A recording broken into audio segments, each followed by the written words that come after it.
Welcome back to the Grow Your Nutrition Business podcast. At Healthy Steps Nutrition, we believe something as fundamental as nutrition shouldn't be complicated, which is why we focus on a simple, habit-based approach. We know that helping your clients become the best and healthiest versions of themselves isn't just about what they eat or coming to the gym a few hours a week. We, as gym owners and coaches, have to focus on a holistic approach, looking at support systems, stress management, sleep, mindset, lifestyle, and of course, exercise and nutrition. I'm your host, Nicole Coyne, registered dietitian and founder of Healthy Steps Nutrition, CrossFit HSN, and HSN Mentoring. I'm also the author of The Basics of Nutrition Coaching, CrossFit Preferred Nutrition course. In this podcast, I'm going to teach you how to make one step at a time to becoming the best nutrition coach and building an awesome habit-based coaching program. I'm so excited to introduce today's podcast guest, Dr. Christina Migliara. She has her Ph.D. in psychology as well as her master's degree in marriage and family therapy. She has a few other certifications, but she is also the owner of CrossFit Tailwinds and a CrossFit Level 2 trainer. She has managed to combine mental health and fitness inside of her CrossFit gym and wellness facility. She is doing absolutely incredible things. Mental health is on the rise. People are struggling now more than ever. And in this podcast, we take a deep dive into why gym owners and healthcare professionals need to be talking about mental health inside of their gyms and inside of their coaching businesses.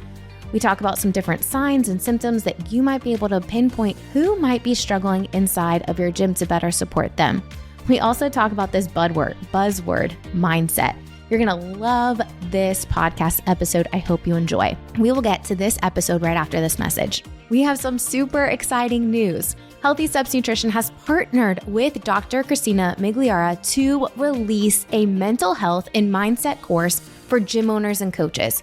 So if you find all of this stuff interesting that we talk about and you want to prioritize mental health and make it a bigger part of your coaching program, either your nutrition coaching program or a bigger part of your gym, make sure you click the link in the show notes and register to be on the wait list for this course. We have two paths for this course: individuals who want to take this course by themselves, and if you are a gym owner looking to train your entire staff on mental health and give everyone more tools in their toolbox, there is a group option as well. We're so excited to be releasing this mental health and mindset course in February of 2023. Make sure you join the waitlist so that you can be the first to get access to this awesome new course in partnership with Healthy Steps Nutrition and Dr. Christina Migliara. All right, enjoy this podcast episode. Christina, welcome back to the Grow Your Nutrition Business podcast. Thanks for having me back. Excited to chat with you. Man, last year we started doing a lot of stuff together talking about mental health.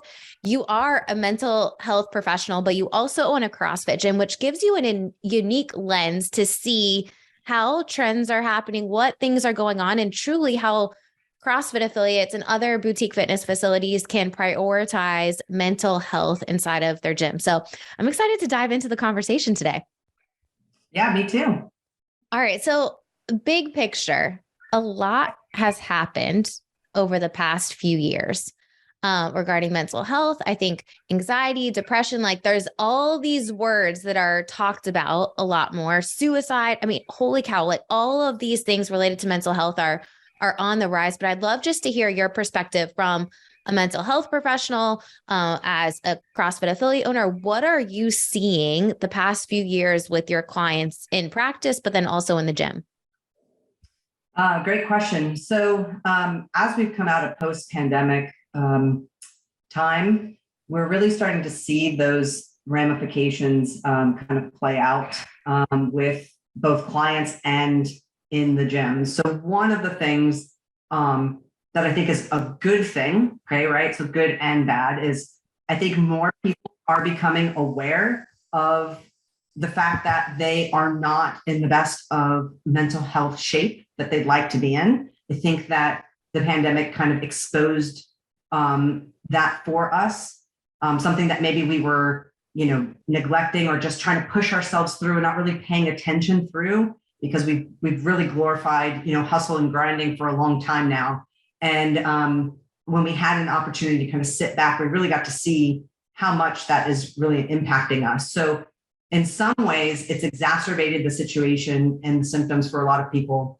But at the same time, it's also created this awareness. So I think we are getting more and more people willing to seek out help, which is always a good thing. So that's good. But the flip side of that is now what we are seeing is there's a shortage. So mental health professionals like myself, particularly in rural areas, depending on where you are, there are not enough of the mental health professionals to serve the needs of people. And you're getting long wait lists, and these can range anywhere from weeks to months. I mean, some hospitals are on a year wait list. So that can become problematic when we don't have enough to serve the need and people are being left without care. So we see that from the client standpoint in terms of the practice, but we also, those things playing out even in the gym, because people come to the gym, they're everyday, stress. It was interesting. I just read a survey that came out just at the end of 2022 going into the new year, which talked about, it surveyed about 2,000 people. And I think 2 for every 5 people reported high levels of stress. Their stress was like, fair to poor at best. So they were not very hopeful going into 2023 that it was going to be any less stressful. If anything, it was more stressful. And that is a concern. They're not feeling very hopeful about things. They're feeling more stressed out. That said, the same group of people also reported feeling like they were going to do something about it. So that makes me excited to hear that, again, there's that awareness piece and people thinking, that they need to put things first in terms of their mental and physical health. But of course, the concern still remains, which is, do we have enough, mental health professionals as well as other types of outlets that are supportive to helping those people to get through some of those difficulties that they're facing? And I definitely want to talk a little bit about the role that a CrossFit affiliate owner, a small boutique fitness facility has in mental health. Obviously there are scope of practice lines that we cannot cross, and we need to be able to refer to a mental health professional. But I think there is a way for us to make sure that every single person in our gym feels seen, heard, valued, right? Like, do we all have that fundamental layer inside of our gym to make sure that everyone knows that we truly do care about them, not just showing up for the gym? What would you say to a gym owner listening to this, why they should care about mental health, and why it's not like, oh, mental health, that's not associated with my gym? Like, no, it is a part of the gym. What would you say to them?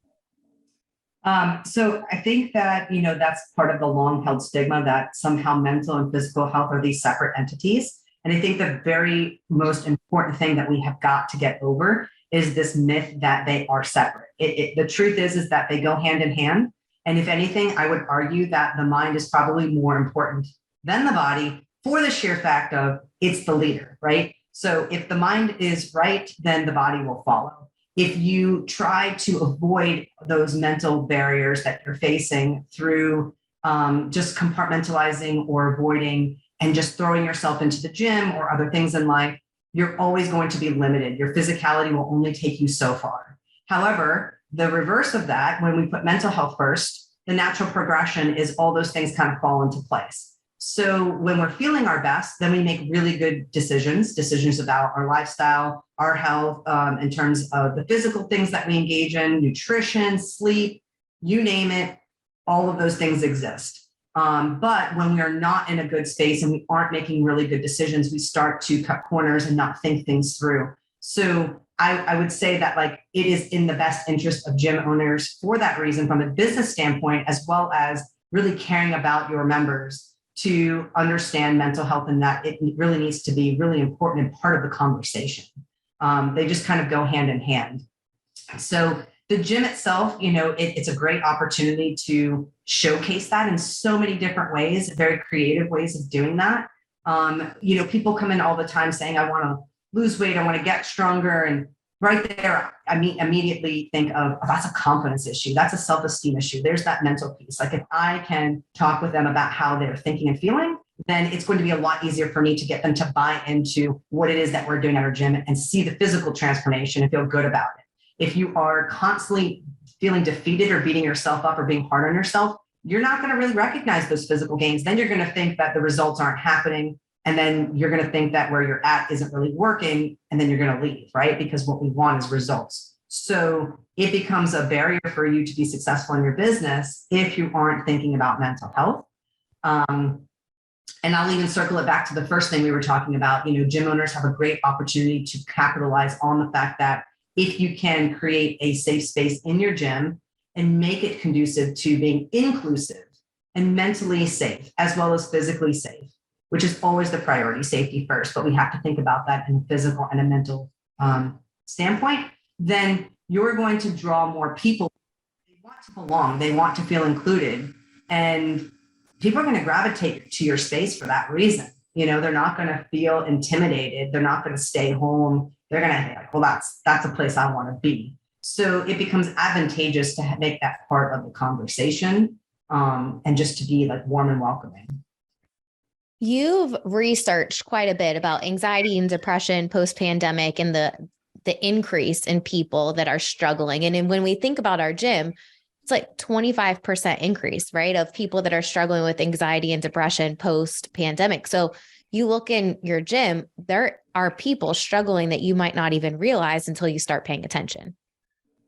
100%. And if you don't understand what anxiety and depression look like, then it's going to be hard for you to pick up on those subtleties. So because it's in the nature of what I do, I can read a room and kind of tell who is anxious. There are behaviors that are indicative of feeling that way. And so this becomes where it's really clutch for gym owners to know and learn a little bit more about mental health and some of those things. And the thing about mental health is that sometimes when people are feeling that way, it is a little bit more subtle. So one, you need to know your members. That's where community-based fitness is such an advantage as opposed to some of these other types of fitness where you just kind of come in and go on your own. No one's going to pay attention to you. No one's going to recognize you. And no one's going to say, hey, let's sit down and talk. You're not yourself today. So I'm a huge fan, like you, of community-based fitness. I think that is the way to go for a number of reasons. And so knowing our members is a good opportunity to be able to like hone in on specific people, as well as understanding some of the mental health pieces that go along with that. So you can recognize what these behaviors and attitudes look like and intervene when you see somebody not quite feeling like themselves. Some things are not as obvious, unfortunately. People can come in and they're smiling and they're putting on a good show, but meanwhile, the thoughts are extremely intrusive and they're not feeling their best on the inside. So we have to be careful about that. There's been, recent, I think cited type of more well-known cases. In the case of Twitch, he's a good example. We've had some suicides and things like that. And a lot of people have made the comment of, oh my God, but he's so happy and he has a family and why would he do that? And he was famous and he had it all. And so what I think it shows is just an example of the fact that mental health looks so different, right? You can present in a way, but meanwhile be going through a whole lot of internal turmoil and nobody necessarily would know it. There's such a thing as what they refer to as an example called smiling depression, and I know that that's interesting, but people who put on a good show could still be going through a hard time and you wouldn't necessarily know it. So I think the more we educate ourselves, the better we are equipped to try to intervene where we can and at least be that person who says, hey, I'm here if you need anything. Just got to put that out there and knowing that people feel like they aren't alone in case they do need something. What are some common signs and symptoms if you're looking at a room and you're reading a room for a gym owner that's listening to this and was like, maybe I don't know any of the symptoms that I might be wanting to look out for in my members? What are some things that you might tell them to look out for?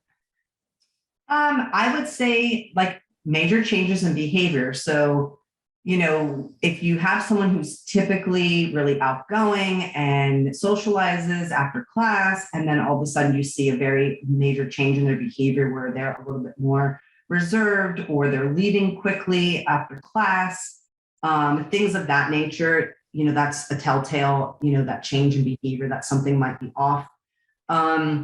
Sometimes we'll see people who will come into a class and maybe they stand by the door.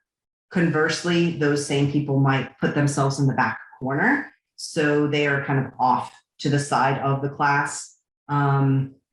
Those people, sometimes can be a little bit more nervous, a little bit more anxious, and they're looking for either some of that isolation feel within the community or wanting to be close to an exit in the event that they start to feel off and want to leave. That's a big sign. We'll see physiological transformations like blotchiness. People can turn red when they start to feel anxious, maybe even some physical trembling and shaking, stuttering, and having a hard time finding words. So I would say those are probably some of the classic things that you might see in terms of like visually in someone. Perfect. That's a lot of really good ideas for gym owners. Just keep an eye out for. You talk a lot about the science and like neurologically, we change during group fitness that's positive for mental health. And there's so many benefits related to mental health and group-based, community-based fitness. What are some of the things that you kind of want to highlight around the correlation between community-based fitness and mental health? Yeah, so there's a lot that happens, when we are engaging in that. Just the brain just starts to do so much work, right? We're releasing hormones, we're producing more of that matter in our brains that are just forming connections, and all of that is creating bonding. It's creating more of those, receptors in our brain that's promoting wellness, right? It's pushing us to feel good and feel connected, which is something that's really important and part of just who we are in our genetic makeup and have been, from an evolution standpoint. So I think that there's a social piece that happens there that kind of reduces that anxiety and that depression and that feeling when you have the opportunity to be amongst a group, right? It kind of helps to combat those intrusive thoughts. So somebody who's like anxious or even has like OCD tendencies and those thoughts come in that I'm not good enough, I'm not worth anything, people don't like me. When you're able to put yourself in those situations and reality is showing you otherwise because you're actually inserted in a group and people are saying, hey, great job, or you did awesome today, or oh my God, you're so strong, and things of that nature, that reframing, that reinforcement of that positivity is combating all of those negative thoughts that somebody is having and showing them that, hey, what I once thought is not accurate because look, here's the proof. Somebody is telling me otherwise. And so that helps us to get better at changing the narrative in our own brains and get a little bit more confident and positive even in our own selves. So many benefits to list, but I would say those are the top ones for sure. I love it. It brings us perfectly to the next thing I want to bring up, and such a buzzword, mindset.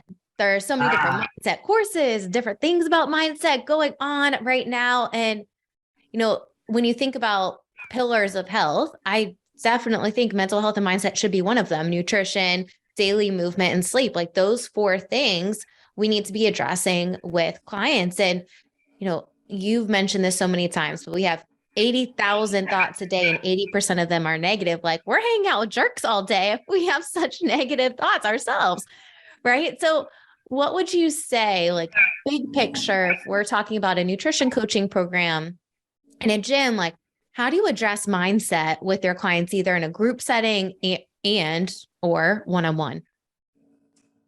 So the biggest thing I think is important is to debunk the myth that mindset is just change your thoughts, right? Hey, you should just stop thinking that way and start thinking this way. If it were that easy, don't you think we would? And that's would want to. The thing I get most hung up on with some of the buzz that floats around about mindset. And by the way, side note to all this, you mentioned all the stuff about mindset. I saw a recent statistic came out about a lot of information that floats out there. Like on TikTok and some of these very popular ways of hearing information. Everyone's got a reel or a buzz about something. And a lot of that information, 87%, I think it was over 80% of it, is misleading. So we have to be very careful, one, about where we're getting this information from, because there's a lot of people who claim to be in the business. A lot of it's life coaching or point of view, but not necessarily coming from a like licensed professional, mental health professional, or somebody who understands that. So I would never tell someone, hey, you should just change your thoughts. Like if it were that easy, I'd be either really rich or like we would all just be thriving, and it just doesn't work that way. It's usually deeper rooted than that. And so we have to break it down into a skill set. Mindset is about skills, just like a lot of things in life. And if we don't really work on developing those skills, then we're going to have a deficiency, and it's going to be a lot easier for our mindset to stay, in that negative state, especially when we have those 80,000 thoughts in a day, than it is to make that shift of positivity. There needs to be, like most things that we do, consistency and practice at those skills. And then collectively, that skill set is going to then make up our ability to make the shift and create a more positive mindset. And then not only make the shift, but stay there. So moment to moment, we can shift in and out of, those positive to negative thoughts, considering the amount of negative thoughts we have in a day. So mindset is not necessarily moment to moment as much as it is about like overall and looking at how we're thinking about things, generally speaking. And thinking about ourselves, like so many people are so hard on themselves. And I read a book, and I know we've talked about this book before, Soundtracks with John Acuff. I think I bring it up all the time. He actually this week, so next week or last week when this podcast is released, January 4th, he came on the Nutrition Made Simple podcast. We talked all about overcoming overthinking. And, one of the things that he talks about in his book and was super eye-opening for me is just kind of recognizing, all right, what are the thoughts that I'm thinking about myself and the situations that are coming up? Is it I'm going down a path of, oh, this happened before, I know what's going to happen again? Well, no, we don't know what's going to happen. Like, why am I worried about a certain thing? And just being aware of the thoughts that you have. And I think so many times we just go down what's consistent or what the past was, and we don't even recognize that we have these negative thoughts about ourselves or a situation that we might enter. Yeah, so that's a skill we refer to as called mental awareness. You have to have the awareness, okay? And that requires not avoiding. So a lot of people are very stuck in autopilot, and that autopilot of the day-to-day, just kind of going through our day, does not allow us to be mindful, nor does it allow us to be intentional. So if you had to recall your day and recap it, there's probably a lot you would miss just because you have so much going on and you're so busy. You don't really notice a lot of the things that happen. So it requires you to slow down and to be a lot more aware of what are my thoughts, what's happening in my surrounding, what's supporting, that thought, whether it be positive or negative. And that's a skill. It's a skill that we have to work on. Absolutely. And then, once you recognize those thoughts, all right, well, how can we reframe, refocus to think what we want to believe instead? And then, going back to what you just said about consistency, like we just have to keep repeating those things to slowly start making, it's not a light switch, right? Off and on, it's dial is how he describes it in the book. But, I think it's so important as coaches that we recognize how mindset plays a part in our coaching program, our clients' well-being, our clients' success, and how they perceive even the class that they go in, right? Like if you have clients that struggle with mindset and like the thoughts that are going on in their head in a CrossFit workout, right? And they're just, oh, this is tough. This is terrible, versus something positive, like, oh, I'm almost done. I'm doing great. Keep going.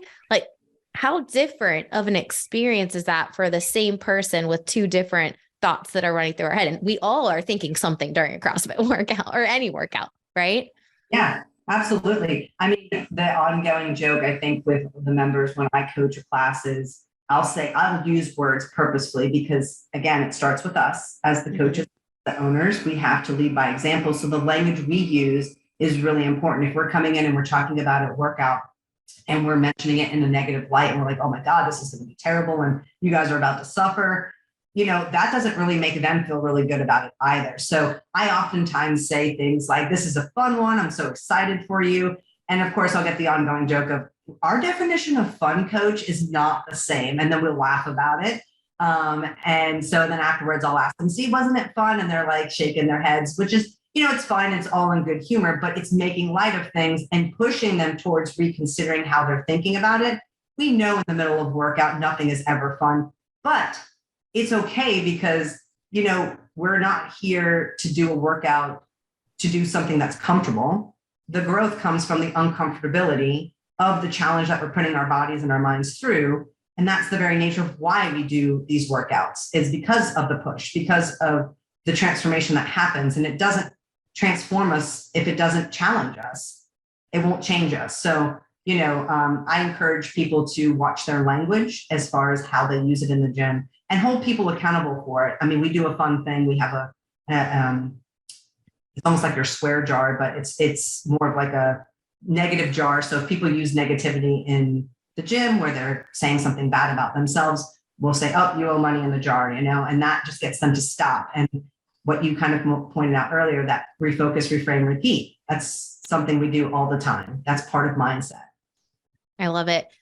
There's so much that goes into mental health and mindset. And I know we have a couple really exciting things coming up. The first thing is you actually came down to our HQ location. We recorded a bunch of videos for the Healthy Steps Nutrition app so that you can be talking about mental health and mindset inside of the HSN app so that all of our clients can get some insight into this from a mental health professional. So all of those videos, we're redoing all of the programs right now. Super excited for all of our HSN mentoring clients to have access to these mental health and mindset videos inside the Healthy Steps Nutrition app. Of course, this doesn't take away from going and getting professional help and seeking out a professional, but it does just open up the eyes and that awareness piece first and foremost, and let people understand like you're not alone and understand how they're feeling, right? So yeah, absolutely.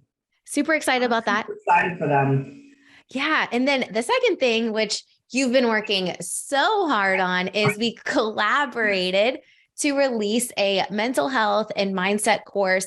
This is the first type of course that I've actually collaborated with someone outside of our company. So super excited about that.